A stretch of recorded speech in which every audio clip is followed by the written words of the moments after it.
The BRICS Summit in Russia ends today. We speak to Russian historian Professor Irina Filatova.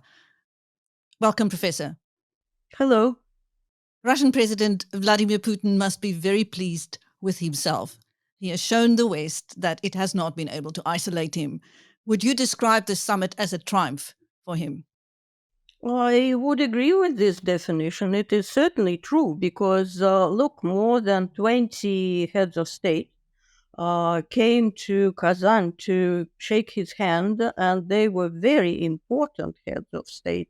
I'm not speaking about the representatives of members of BRICS countries only, but the president of Turkey, Tayyip Erdogan, look, of course, the leaders of China and India, but even the United Nations Secretary General, General Secretary Guterres came to see Putin and to meet all other members. So, yes, certainly he managed to demonstrate to the world that he is not isolated at all, and that actually he is, as he tries to project this image that he leads the global south, or at least together with China, he leads the global south. And that's very important for him. Now, this summit is the first of the expanded BRICS. What's the biggest difference you've seen since the last summit? Yeah, well, the biggest difference I see is that both China and Russia, but particularly Russia, were pulling the BRICS members, or have been pulling, away from the West. BRICS started as,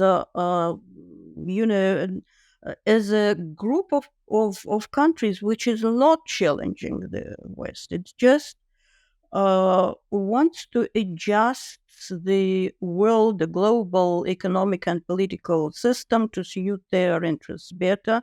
It is going to improve the international relations regulating system, and there was no idea of the challenge. Now it is all completely different.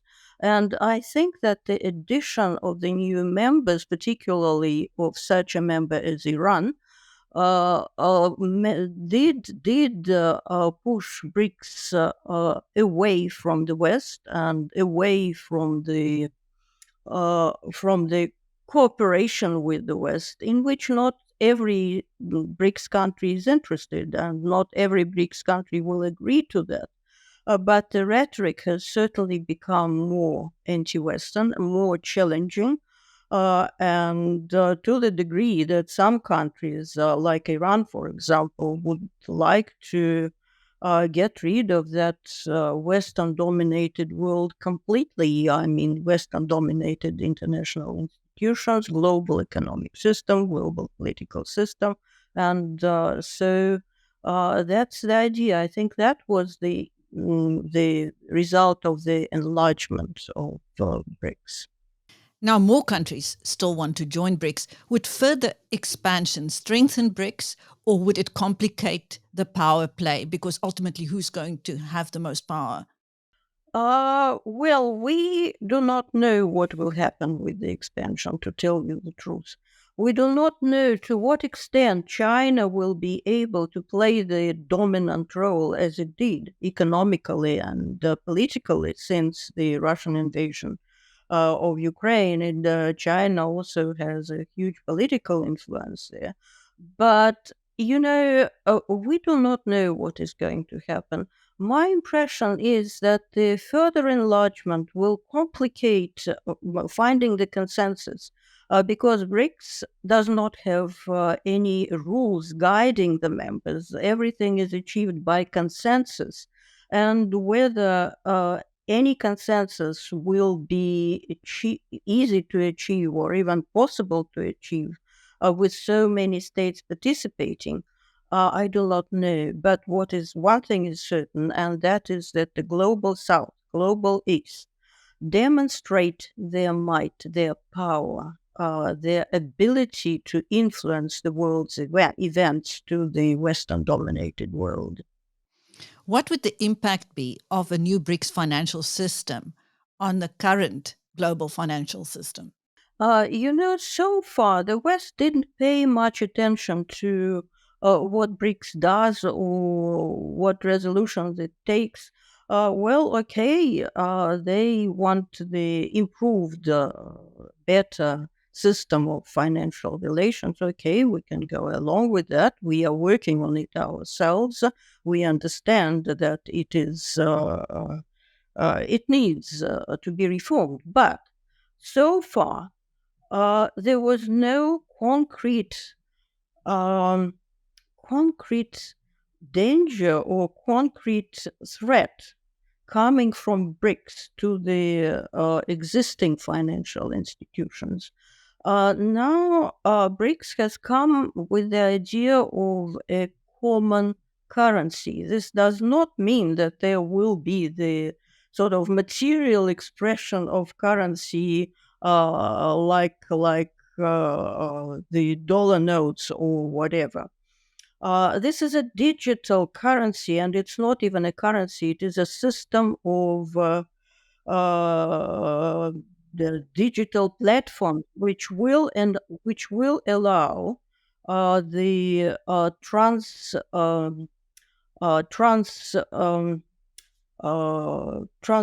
trans transactions between the states without any involvement at all of the American institutions, because the dollar, of course, the strength of the dollar is that it involves all the deals which are concluded in dollars to go through the American banks through SWIFT. That was the power of the dollar, and that was what the American power actually is based to a very large extent. With this digital platform, it's not the only one that is in the making. There is another one which was actually uh, the Americans themselves have been experimenting with such a thing. But of course, it is not quite clear yet how it will operate and to what extent it will endanger the dollar. After all, the dollar system is very strong, and it is only two countries in BRICS which have a real need in the new currency, and that's Russia and Iran, which are under American sanctions. Now, judging by remarks made by South African President Cyril Ramaphosa, the relationship between Russia and South Africa is as strong as ever. However, that is in conflict with the African National Congress's coalition partner in the Government of National Unity, the Democratic Alliance, and they have distanced themselves from his remarks. How do you see that playing out, and what is the greatest significance?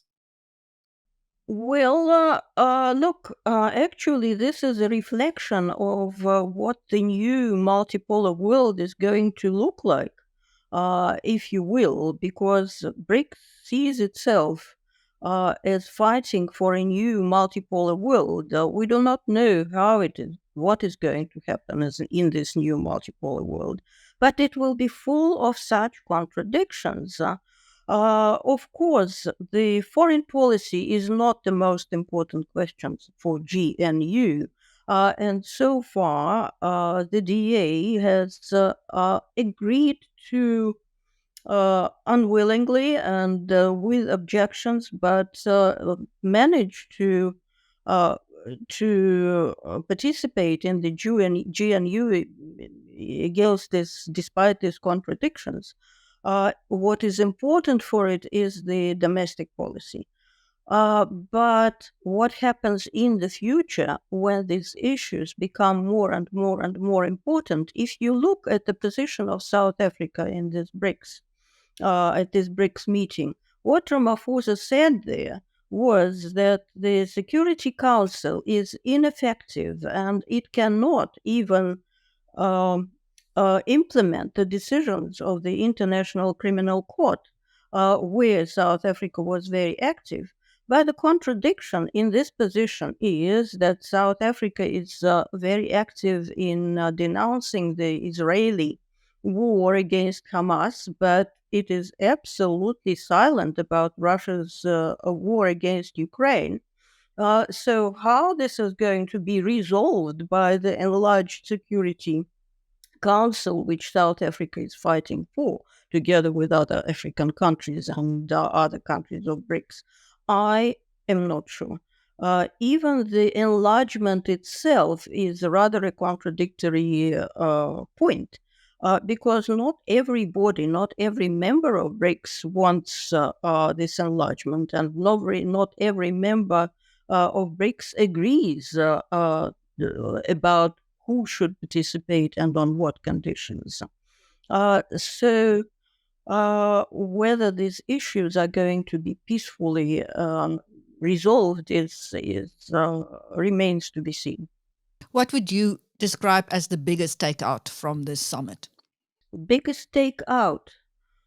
Biggest takeout is the huge announcement by the Global South. We are here and you have to listen to us.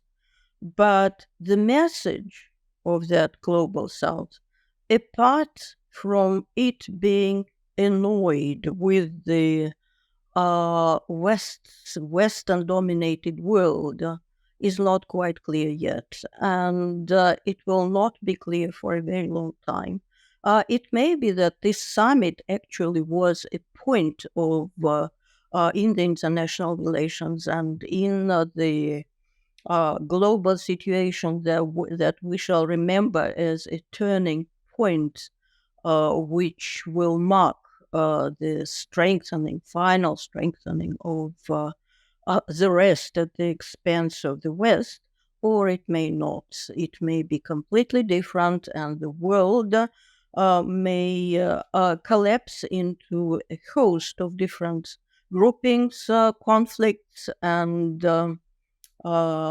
fighting interests both on the battlefield and in the trade relations, in the economy, etc., etc. It may be that the West will participate in such groupings in different configurations. It will also depend on what is going on with the West. So we are indeed on the cusp of a very difficult era, and it remains to be seen how it is going to turn out. Let's just go back to the battlefield. North Korean troops, hundreds of them, have been formed, training in Russia. Western allies believe that is for deployment in the war against Ukraine. And is that how Putin is going to try and retake Kursk? Well, I don't have inside information about it apart from the fact that it is not only the United States and its Western allies who believe that these troops are being trained for the participation in the Ukrainian war, but it is also the South Koreans, it is also all the Russian opposition specialists who watch these things very closely and have some internal information. Yes, they do say that there will be about 12,000 of these troops ultimately, which will take participation in the Ukrainian war, possibly in the Kursk region. Kursk itself has never been occupied by the Ukrainians, so it is only the Kursk region. Whether they would be fighting there, whether they would be fighting on the territory of Ukraine, that we do not know yet. But there is a kind of a consensus between the West, the South Koreans, and the Russian internal opposition sources, which agree that these troops are indeed going to be used in the war in Ukraine. But what is the bigger implication of North Korea entering that war? There are a lot of implications. First of all, it will have a much bigger and better greater relations with Russia. It gives it a leverage in the relations with Russia. It gives it the opportunity to claim and maybe get the latest Russian technology, which it was asking for quite a long time. So this gives it a better chance to get it. And then, of course, this will affect the whole situation in this region. But we should remember that this would not be very, this is not what China wants. China would not be very happy by the too close relations between Russia and North Korea, and it won't be happy if North Korea gets this latest technology. I don't think that China will be particularly happy about it. Do you think foreign deployment could turn that war around, or would it take more than that? Look, the Ukrainian troops are exhausted. They have been fighting with the uh, hands tied behind their backs in terms of what arms they can use and how they can use them. And of course, they don't have enough of these arms to fight with the Russian army and Russian war machine at home. Russia has more money, more men willing to die, maybe not so much for the motherland. Some of them do want to die for the motherland, but many just go to get more money because they are very well paid for volunteering these days. So um, they are exhausted, and it may be that the arrival of the new, freshly proved and well trained troops will turn the war around completely. It may be that the West will react by allowing Ukrainians to use their arms more effectively. It may even be that it will get some volunteers from the West. I do not know. So far, it has not happened, or at least it has not happened in on the scale that is sufficient to have any influence of the war at all.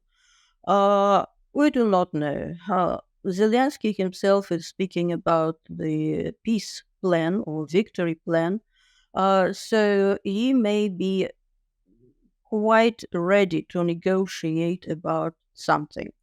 But if Ukraine doesn't get its security, that is a very, very, very bad idea to negotiate peace, because that would mean an eternal conflict, which would drag and drag and drag on in the middle of Europe. Thank you. That was Russian historian Professor Irina Filatova speaking to BizNews, and I am Chris Stein. Thank you, Professor. Thank you.